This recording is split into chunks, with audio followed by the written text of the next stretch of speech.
Good afternoon, everyone. I'm calling the meeting to order now, and for the special committee to review the estimates of the Chief Electoral Officer and the Auditor General. I would go to my left and ask members of the committee to introduce themselves first, and I will start to my left here.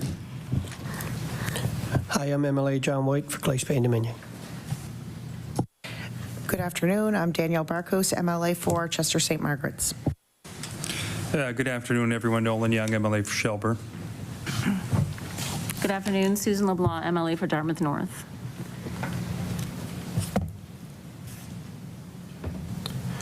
Keith Irving, MLA King South. Good afternoon, Derek Murbuckhead, MLA Sydney Member 2.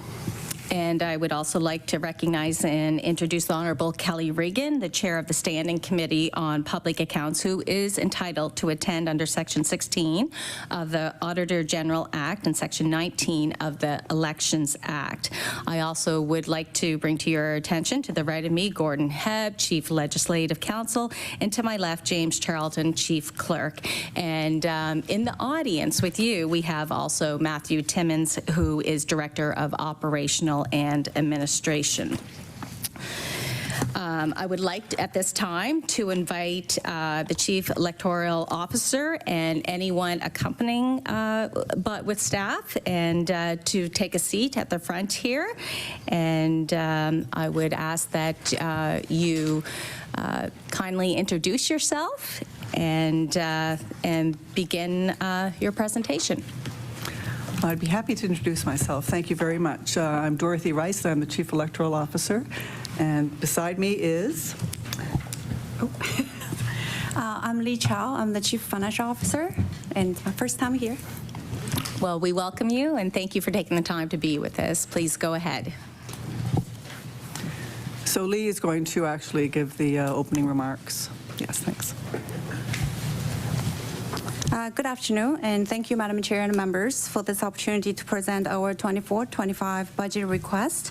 As an independent, nonpartisan agency, Elections Nova Scotia reports to the members of the House of Assembly through the Speaker. Our mission to deliver provincial elections impartially and professionally is drawn from the Elections Act. Our vision to be trusted by all Nova Scotians to excel in the delivery of fair and inclusive election is founded in our independence from the executive branch of Nova Scotia's government. We are one of the 4 independent offices of this House who are charged with upholding government accountability. Independence for election management bodies is a widely accepted international norm and is the single most important attribute of a credible electoral authority. In the fall of 2021, the government introduced fixed date elections, and the Elections Nova Scotia is planning for the first provincial general election on July 15th, 2025 under this new legislation. Following the August 2021 provincial general election, Elections Nova Scotia has proposed changes to the Elections Act that impact electoral finance and operations. As published in recent reports by our office, the latest timeline for introduction of these changes is in the spring 2024 sitting of the legislature. This will provide adequate time to incorporate all modifications in the training program and materials for returning office staff, official agents of parties, candidates, and third parties. Just as independence and oversight go hand in hand, our presentation here today to this special committee provides a necessary measure of transparency and accountability to the members of the Assembly.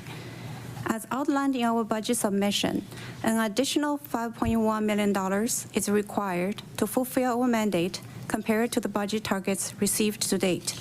This includes $1.6 million election readiness funding to prepare the delivery of the 42nd provincial general election, $3 million for the introduction of digital voter registration on election day.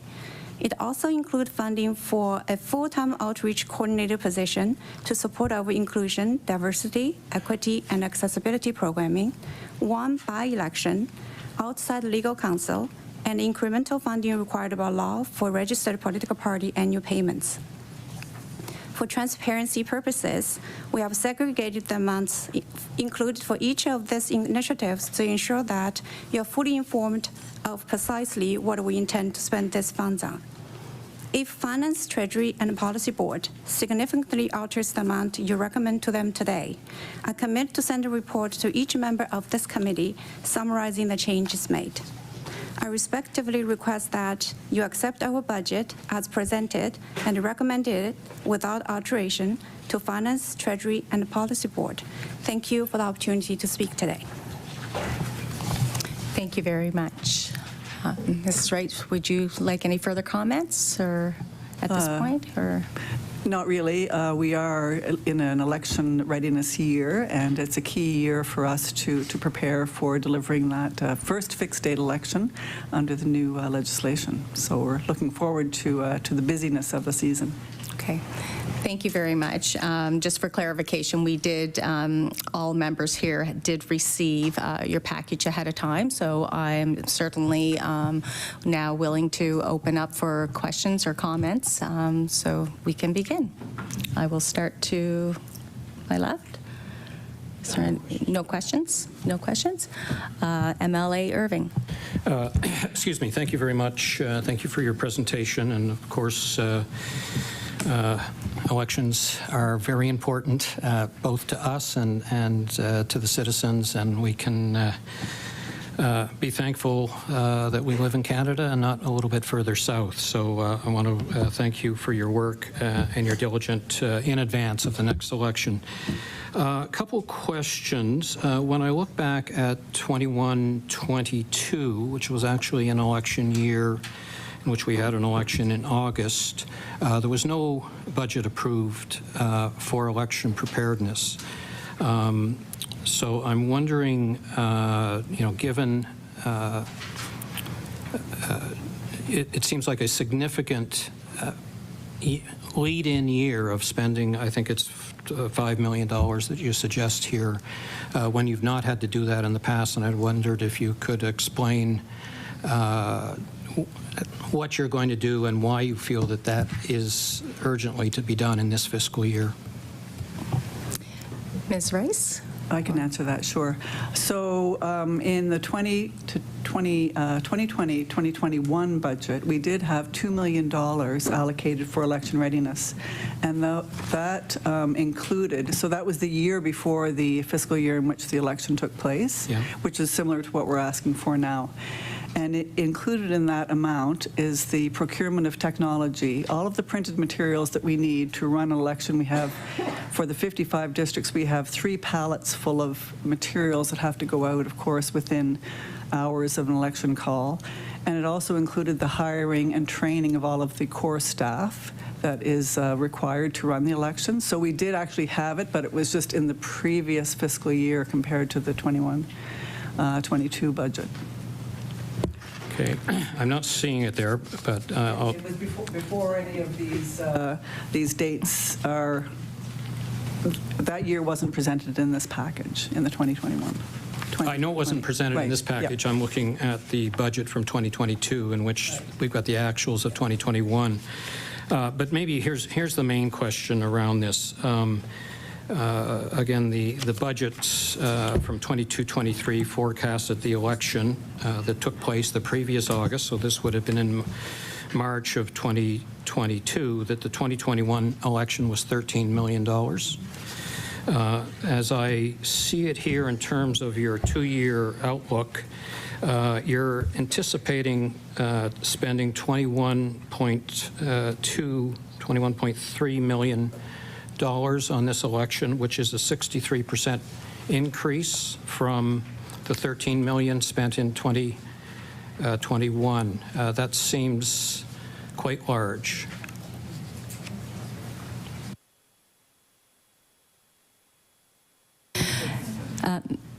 Go ahead, Lee. So the document we presented for the general election cost is in the page 10 of our budget documents. It's $15.9 million. That is the projection for the election cost. That's not the election readiness funding. Right. So, Can I just to make sure that it's easier for Hansard, I'll ask that you just wait until I acknowledge and address you. So MLA Irving, please go ahead. right. So the actuals of the last election were $13 million.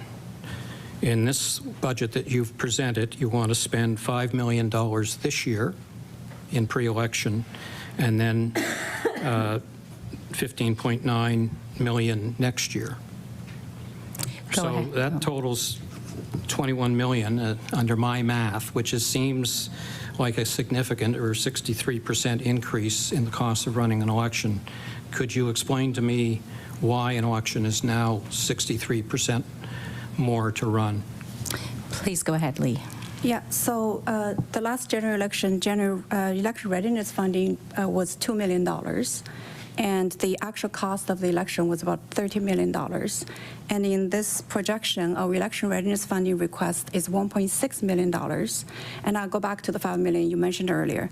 And the general election projection cost is $15.9 million. The reason the election cost is higher is because our election workers are paid by tariff and fees, and they're increased by CPI annually. So we are already 3 years out, and we have had significant CPI increases for the last 3 years.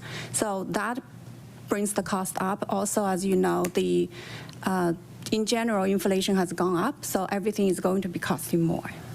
And the $5.1 million you referred to, it's the total request, which includes the election readiness funding, as well as the $3 million we're requesting to implement a digital registration on election day at all polling locations.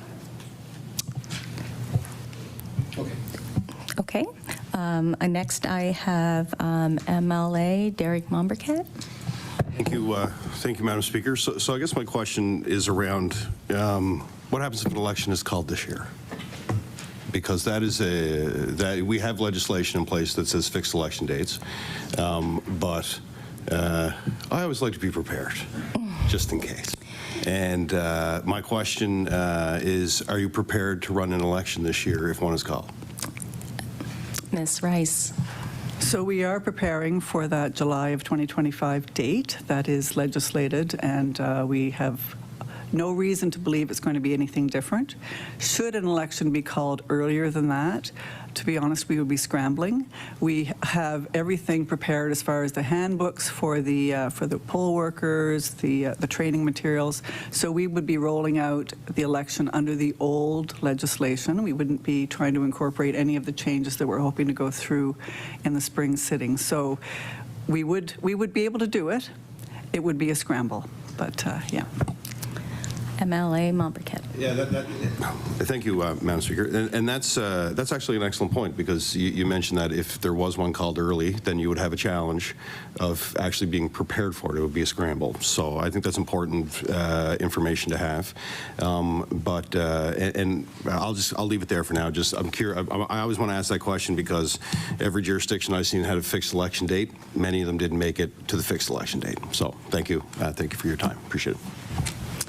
Are there any further questions or comments at this point in time? MLA Regan. Thank you very much. So I am assuming that if an election were called early, one of the things that would not happen would be the digital registration at the polling stations. Can you speak a bit about what kind of preparation is needed for poll workers to be able to do that? So how much training are they going to have to undergo to make sure that they can do that on election day and ensure that it runs smoothly on election day? Ms. Rice?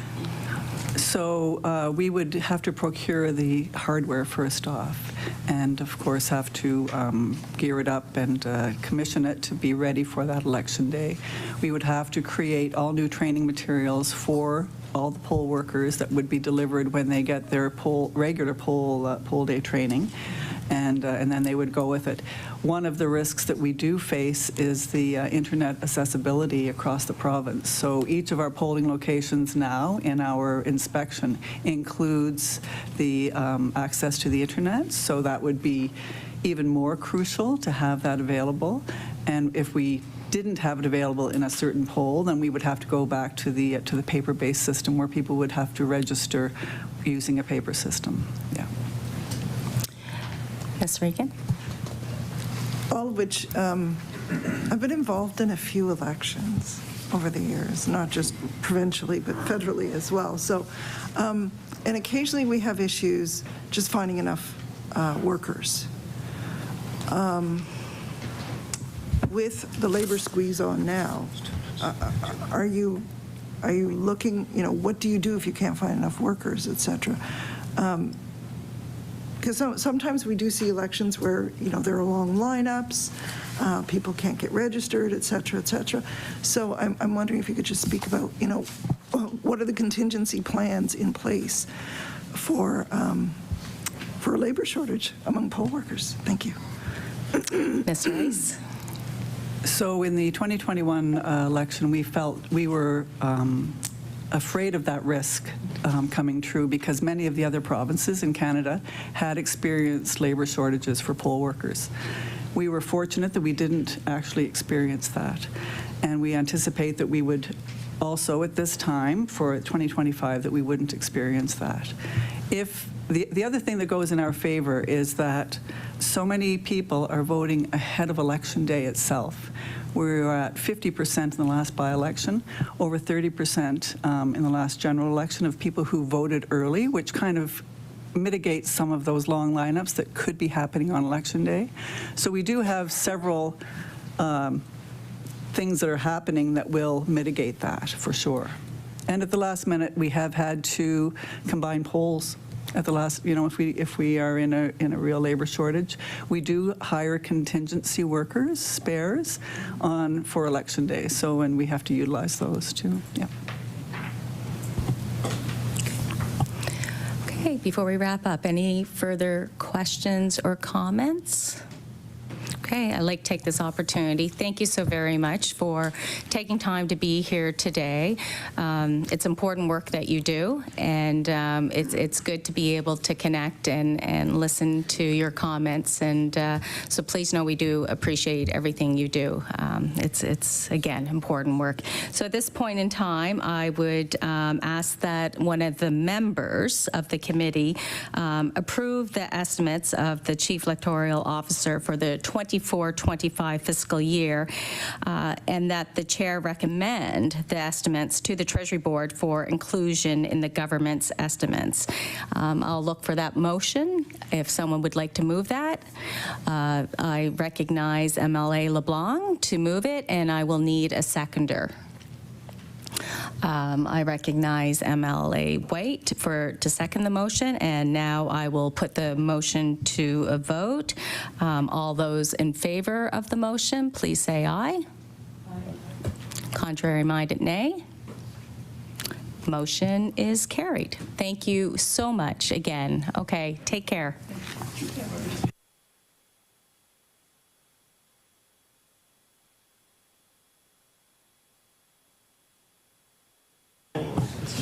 Okay, we will move on to the second part of our agenda, and we are happy to also add MLA and Minister Alan McMaster to the committee. And now we will welcome again the Auditor General and his staff, her staff. So please go ahead and introduce yourself, and we will begin the meeting. Thank you. Okay. Good afternoon, members of the committee. Kim Adair, Auditor General. And I have with me... Good afternoon, Mike McPhee, Deputy Auditor General. Great. Thank you so much, and welcome. And again, the information that you had are about to present has been distributed to all members. So please go ahead with opening remarks. Okay. So I'm going to speak to the document and just give you the highlights of our ask so that you get a good understanding and appreciation for what we're asking for today. I'm not going to spend too much time talking about the work of the office because I think most of you are quite familiar with the work that we do, some more than others, particularly the Public Accounts Committee members that are here today. But essentially what we're asking for is approval for our budget request of $7.1 million. And that is a $1.1 million increase over last year. There are three components to that $1.1 million additional ask, and I'll just speak to those. The The components are, first of all, for the new health audit function, which was initiated a couple of years ago, so we're continuing to evolve that function. The second part is to maintain CPA professional auditor compensation competitiveness, to keep our staff. And also, the third part is the short-term subject matter experts to perform performance and financial audits. So that's a very high level. On page 2, we lay out what our work plan that we have in store for the upcoming year. We do a number of financial audits, the biggest one being the province of Nova Scotia. Then we also look at the revenue estimates.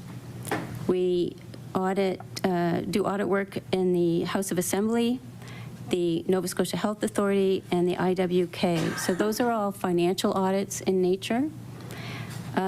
This year, in addition to the financial audits and producing our annual financial report, on the performance audit side, we plan to table 8 performance audits. And that's more than we typically do, but that includes 3 of which would be specific to the health audit function. And the health audit function, as I mentioned, is continuing to evolve. Well, I'll come to that in a moment. Another report that we do is a follow-up on our recommendations. So we look at departments, whether or not they are NCROWNs implementing our recommendations, and inform the Public Accounts Committee.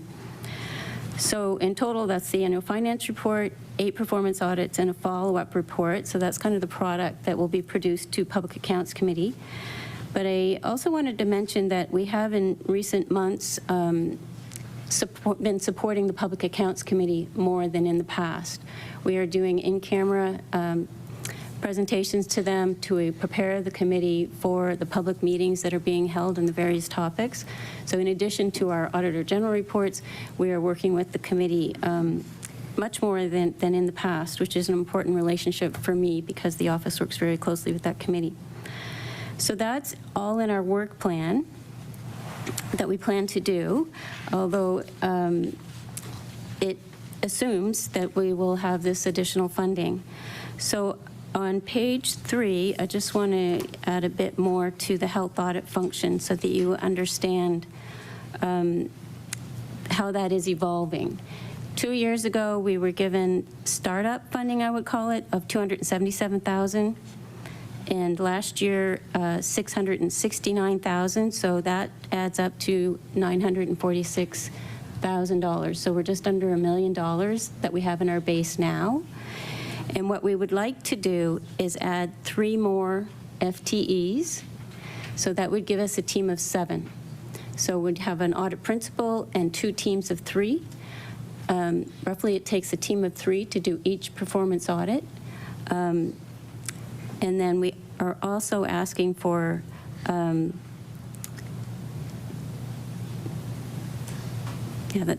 was the team of 7. Yeah. Work that is coming out of the services audit that was released earlier this year. We are planning to table in a couple of weeks the transitional care facility report, and then shortly after that, there's one on cybersecurity of the province's digital health network. So those are the types of audits that we are doing. The annual healthcare spending is $6.5 billion. So what we're asking for essentially is to have a health audit function of $1.4 million to audit $6.5 billion. So it gives you the context of how big that section of the office would be. So that's the highlights of that piece, which is $475,000. The next component is relating to competitiveness in the industry. We are an office of CPAs. We're a professional audit office. It's important to be able to maintain our compensation competitiveness. So we are asking for $426,000 to allow us to do salary reclassifications for certain auditor positions. We've done salary comparisons amongst similar positions in the Atlantic legislative offices and also the Government of Nova Scotia departments. And we have noted that there are pay gaps for our audit manager and audit principal positions. So it's to bring us on par and to be competitive and to retain our staff. We have been losing staff over the past 18 months. We lost 2 audit managers and 2 audit principals who accepted higher paying positions with comparable duties at other responsibility or other organizations, like 2 government departments, one went to a Crown, one went to a bank. So those are the examples, and that represented 10% turnover. So it's pretty significant for our small office. Also, in recent competitions, we've found that we've had significant challenges in having a very limited applicant pool. And compensation is one of the issues why it's difficult to attract qualified candidates. So that is $245,000 of our ask. And then there's an additional $181,000 requested to respond to regular pay scale and cost of living adjustments as our audit staff move up the scale. So that's the second component. And then the final component is we are asking, and I'm on page 4, for $210,000 for what we call short-term subject matter experts for performance and financial audits. So more and more we're needing to augment our CPA teams, our auditors, with subject matter experts in both financial audit and performance audits. Examples would be in the area of pensions, actuaries, forensic in nature. We've done some forensic type work, island employment, for example. Legal, our legal costs are going up. We often have to have interpretations of, with respect to our access, with our act, and also IT areas. So that's just an example of the type of subject matter experts that we need to hire. So maybe I'll stop at that. Those are the main components and gives you a good overview of our ask. Thank you very much. Mr. McPhee, do you have any comments before we go to questions and comments from the members? I'm fine. Okay, thank you so much. Okay, thank you for that. We certainly appreciate you being here and all the great work that you do and the challenges that you face as well. And so being here today and explaining and outlining your proposal here is most important. So I'm going to open up the floor for questions and answers, and we will start a list if I see anyone that has their, okay. So I am going to, I will start with MLA Irving. Thank you very much, Madam Chair, Madam Speaker. Are we going by Madam Speaker or Madam Chair? Madam Chair. Madam Chair. Thank you. Thank you for your presentation. And you're back again to request additional funds for the health audit. You were here last year. Got approval from this committee for the additional FTEs that you requested, but that wasn't followed through by government in the final budgeting. I'm correct on that? Yeah. So let's just remind ourselves that this, and correct me if I'm wrong, this was a platform or commitment by the government to create the ability to do more health audits, as it is becoming such a large and dominant part of the budget. So I'm not incorrect in that you are reacting and making these requests specifically under the promises and the requests by the current government to have increased auditing over the health department. Am I correct on that? Auditor General Adair. Yes, you're correct. So this is the health audit function, which was an initiative of the government, which is being added to the mandate of the Office of the Auditor General. And you are correct, and maybe I should have pointed that out, that I said today we're asking for 3 additional positions.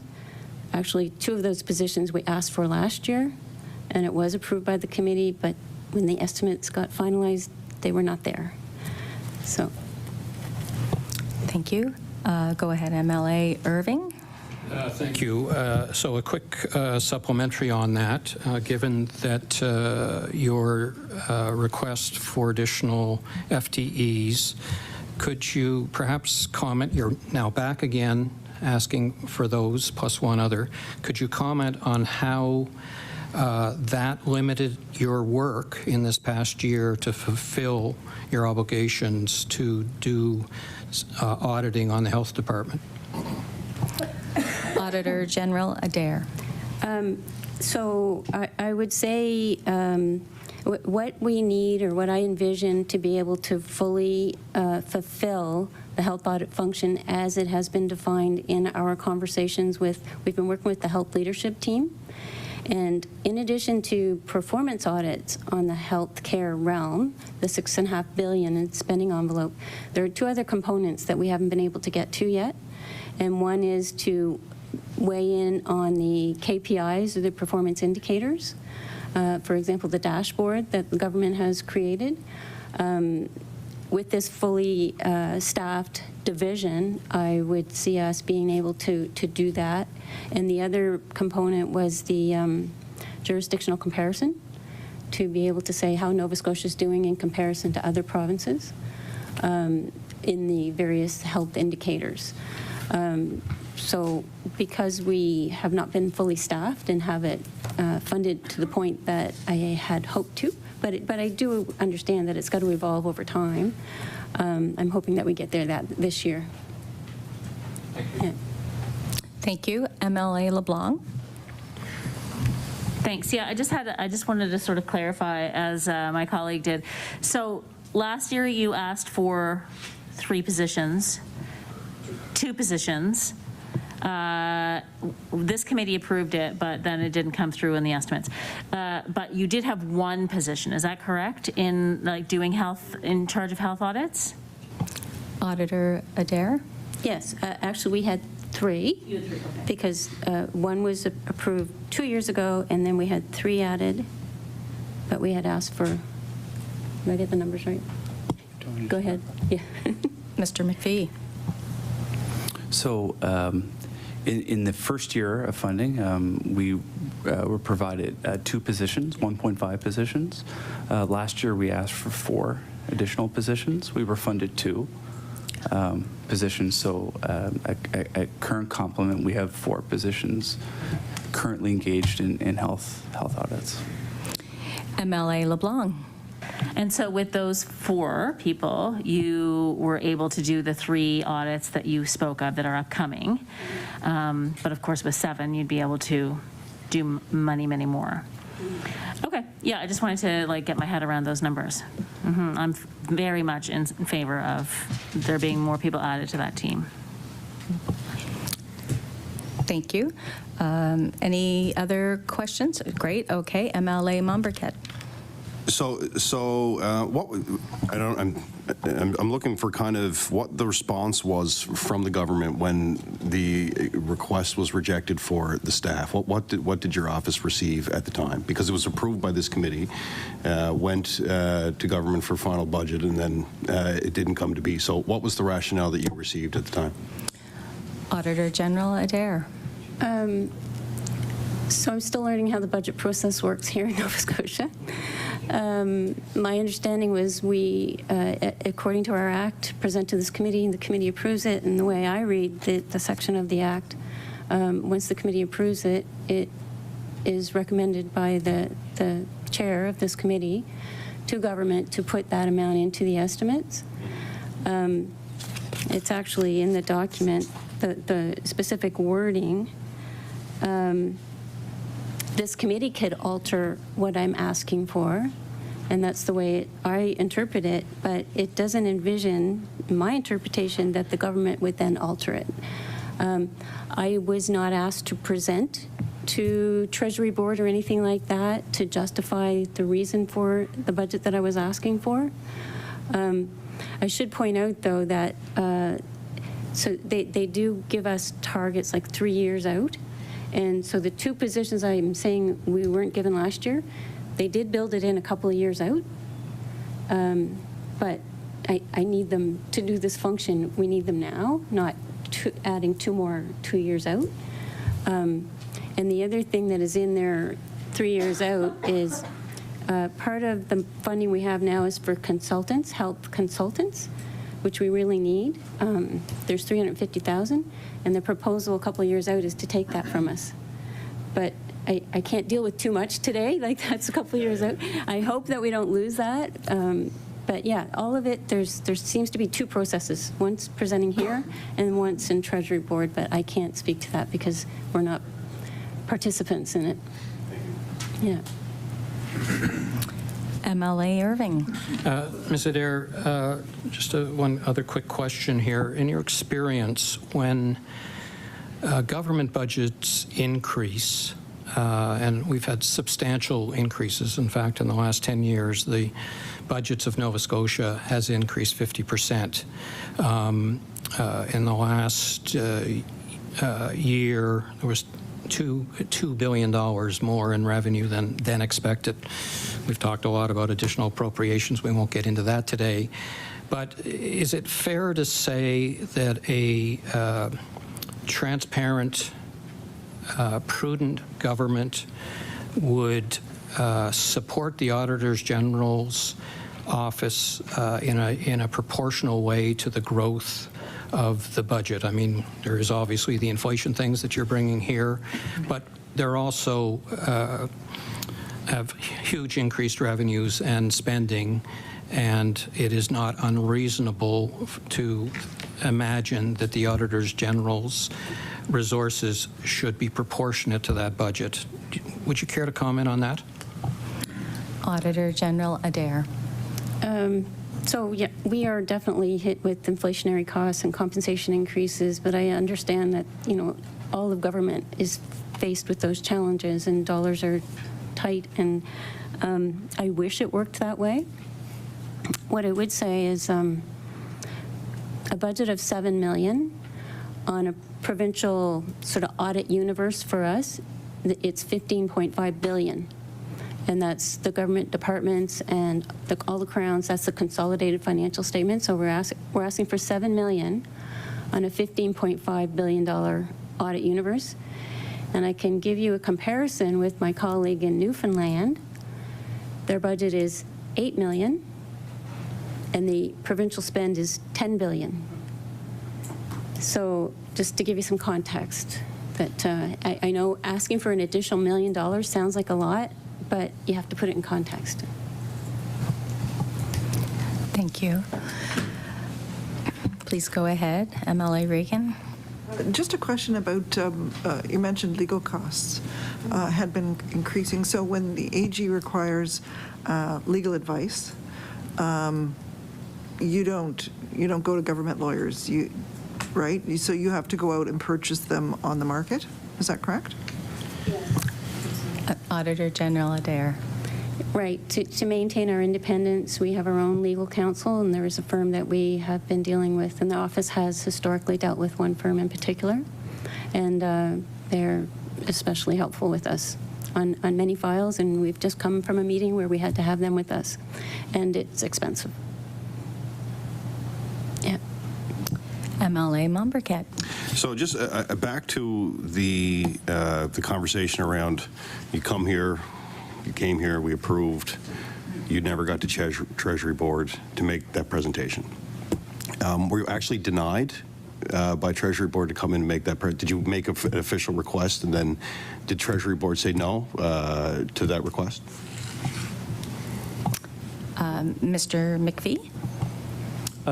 We weren't denied. We were provided the final amount to our office, and we certainly had conversations with folks from FTB to understand the reduction from the committee's approval last year, and they're very, very transparent and clear on how those numbers would ultimately shake down in terms of the reduction.